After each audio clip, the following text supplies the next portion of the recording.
we're going to go ahead and get started. I'm going to call the second trim public hearing to order. It is 5:01. We have a quorum. We are missing right now 2 of our board members, but one should be here, one's out of town. So right now we have 8 out of 10 of our board here. We do need to amend the agenda to add a new request for a quote for our insurance proposal. So because we submitted when we voted last week, we got information back that we had worded it wrong. So we need to resubmit it, and I think Ms. Appleyard had sent out an email. Did you send out an email with the correct request for quote? I have not sent the RFQ, only that this would be addressed tonight. But I think it's ready. Right. Okay. Do you, so we need a motion to amend the agenda to add that at the end. I move that we add that to the agenda. Is there a second? Second. Any discussion? All right, all in favor? Aye. Aye. Any opposed? All right, so we'll add the discussion of a request for quote for insurance at the end of the agenda.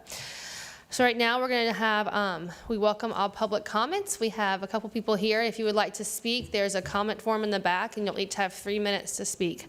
Right now I'm going to read the resolution 2021-05 adopting the final millage rate for the fiscal year 2021 through 2022. And just bear with me, it's kind of long, it's 2 pages. So. Or the resolution of the Escambia Children's Trust of Escambia County, Florida, adopting the final millage rate for levying of ad valorem taxes for the Escambia Children's Trust of Escambia County, Florida for fiscal year 2021 through 2022, and declaring the percentage change in the property tax levy as defined under Section 200.065 Florida statutes, providing for an effective date. The budget impact. The final operating millage rate will result in ad valorem tax revenue of $10,461,594. Whereas the Escambia Children's Trust must adopt a final millage rate in order to raise sufficient revenues for the fiscal year beginning October 1st, 2021 and ending September 30th, 2022.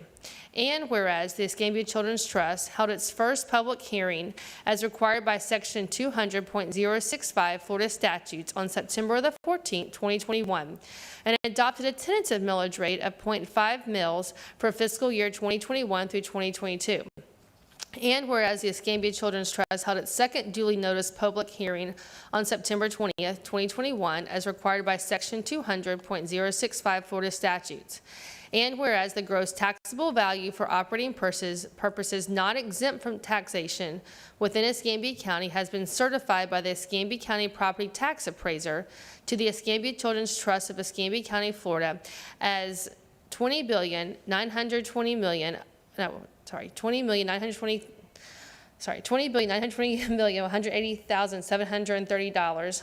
Now, therefore, be it resolved by the Board of Escambia Children's Trust of Escambia County, Florida, that the final millage rate to be levied in order to produce sufficient ad valorem taxation revenue, which will be adequate to pay the appropriations and budget for the fiscal year 2021 through 2022, beginning October 1st, 2021 and ending on September 30th, 2022, shall be, number 1, operating millage rate of 0.5 mils. Number 2, total millage rate 0.5 mils per $1,000.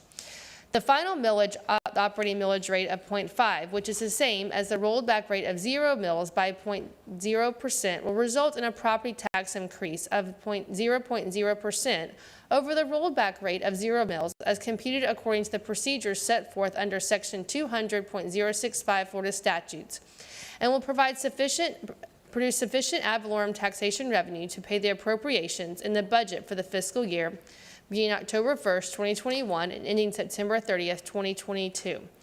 This resolution will take effect immediately upon its adoption. That needs to be altered. Yep.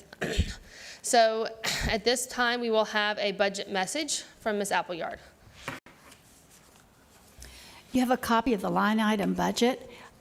It was compiled and approved in July to begin with. We've tweaked the numbers some as the certified revenues came in.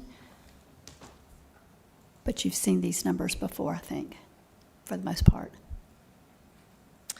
At this time, we'll open a public hearing on the final millage rate for fiscal year 2021 through 2022. Is there anyone who would like to speak on the final millage rate? This time we will close the final public hearing on the final millage rate for fiscal year 2021 through 2022. I will announce the final millage rate. The name of the taxing authority is the Escambia Children's Trust. The rollback rate is 0. The final millage rate is a 0% increase over the rollback rate of 0.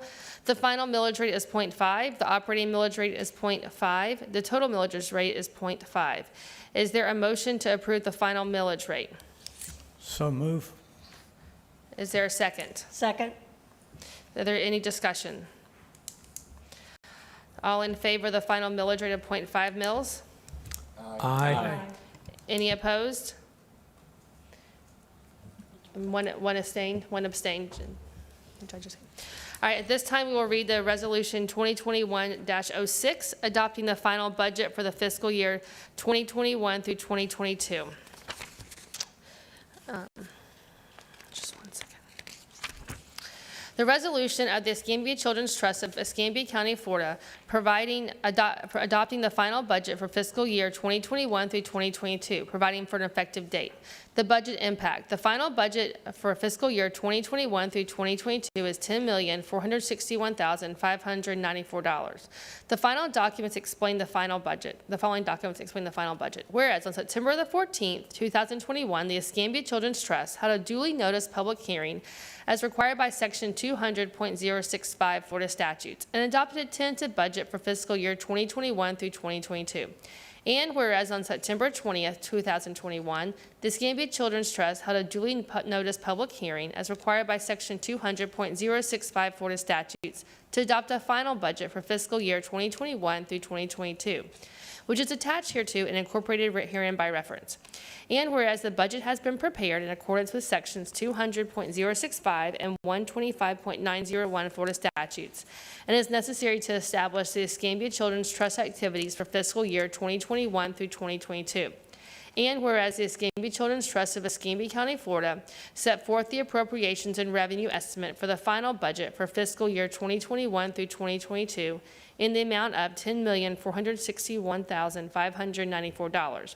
Now, therefore, be it resolved by the Board of Escambia Children's Trust of Escambia County, Florida, that number one, the final budget for fiscal year 2021 through 2022, attached hereto and incorporated herein, in the amount of $10,461,594 is hereby approved and adopted.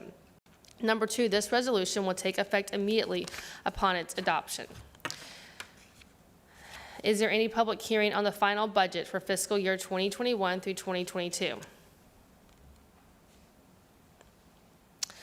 Hearing none, no public comment, we will close the public hearing on final budget, and I will request a motion to approve the final budget for fiscal year 2021 through 2022.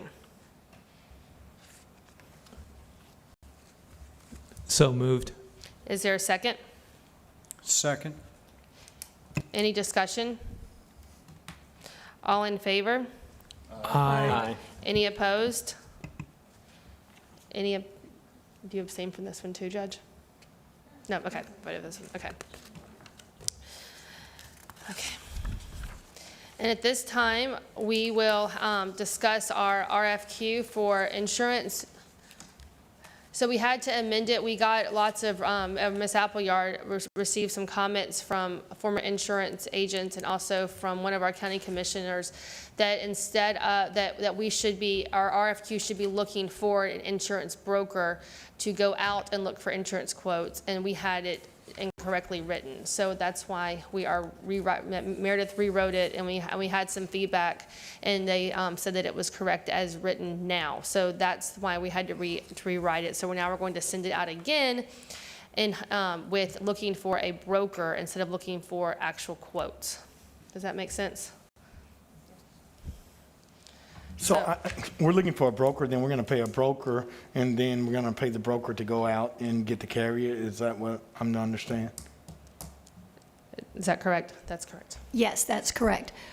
The way the insurance company industry works is, I probably shouldn't be the one to be explaining this, but I heard it from enough people that it makes sense that if you and I were both putting together a proposal with price, well, number one, you'd have to know what limits of coverage do you want. Well, we don't have any assets right now to give them that information. At the same time, if you went to Travelers and I went to Aflac, they could only quote, each of those could only quote for one agent or broker. So you want to do that up front and let the agent or broker negotiate the best policy and price for you. So you need to find somebody you trust and then depend on them for setting some of those things. I hope that makes Oh, yeah, enough it sense. makes sense, and I've had enough experience with it. And USI is our broker. I'm not necessarily convinced that a broker brings back the best price, but I just would hope that we would do the analysis. And so I understand that the broker comes, but there's nothing statutorily that prohibits you from directly going to Hartford, Travelers, and all those others. So, I mean, there's two different opinions on whether or not a broker brings about savings. And so I think if you talk to some of our local guys, even at Fisher Brown and some of our other guys, they would say that a broker is a added layer of bureaucracy. But if we think that it's going to be cost savings, I'm all for it. And we do, that is our policy at the county. Okay. that And we do have a this, broker. the cost was 20% of the ratings, so it wasn't everything, but they would not even be able to give us a legitimate cost without us providing them information we don't have. How much coverage do you want on these different things? That was part of the hang-up. Right. So, Yeah, and that's fine. I mean, whether we get a consultant or a broker, I guess it's all the same, or someone with, insurance background, so that's fine. But I mean, I would just say, for me, and we have these debates on the dais, and I don't know how the school board does it, but there are some hidden costs in which brokers do, and I would just hope that our contract and RFP reflects that if there are payouts or percentages giving from the carrier to the broker, that it be acknowledged to the board. I have a question. The process for selecting the broker, is it similar to the process for an ITN? I know a quote is a quote, but do you only go by low price? That's typically a request for quotes is awarded on low price. So is there going to be an interview process? Is it done by the employment? Is it a subcommittee? Who's making the well, decision? this is request for qualifications, not necessarily. Yeah, qualifications, that's And what then we're that's going looking to for. get reviewed by which committee? Who's going to I take think that on? that's all. Well, we're bringing it back on October the 12th, and then, the full for the board? full board, that's with the banking, that's with the insurance, not broker request for qualification, sorry, not request for quote, request for qualification, and then also the third one that we discussed as well, accounting. So they're gonna bring it back to the full board on October the 12th, and we'll make that decision as to whether we want to make the budget committee decide that, or if we all want to sit together as a board and decide that, how we want to do that, so. Because we'll know if we have 10 people or 3 people, and we can make it quickly, so. Madam Chair, how are we advertising this brokerage and what publications? I'm going to turn that over to our interim Okay. administrator.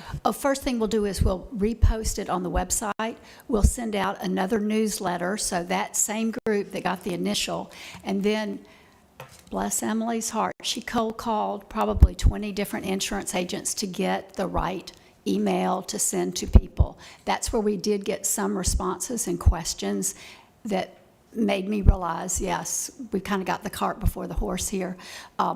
So we will follow up with each of the people who has responded, as well as put it back the way it was initially. Sounds good. So I just need a motion to change the request for qualifications. We haven't seen it, so how do we?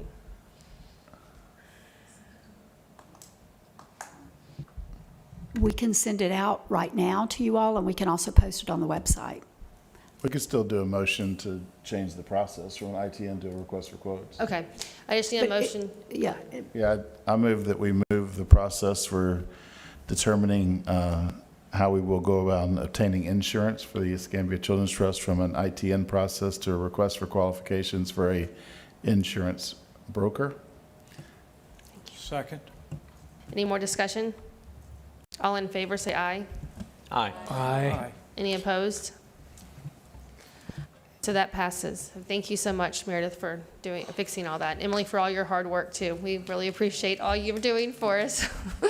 Madam Chair? Yes, sir. To our administrator, and certainly I can respect the position of my colleague in the broker position, but you certainly were not wrong in going directly to a service provider. Across the state, not-for-profits and counties many times don't do a broker, so you were in the right direction. Although I can support a broker, you did nothing wrong, so thank you. All right, at this time, I probably will vote against the broker. our next meeting is October the 12th at 2021 at 5:30 PM in this room. We also have a Personnel Committee meeting with Landrum on Thursday from 10 to 12. Location is here. And at this time, is there a motion to adjourn? Do we have any public forum? No, I don't think we do. At this time, is there a motion to adjourn? So move. Second? All right, second? I'll second it. Okay, all right. We'll adjourn. All in favor? Aye. All right, thank you so much for coming, and thank you to the public.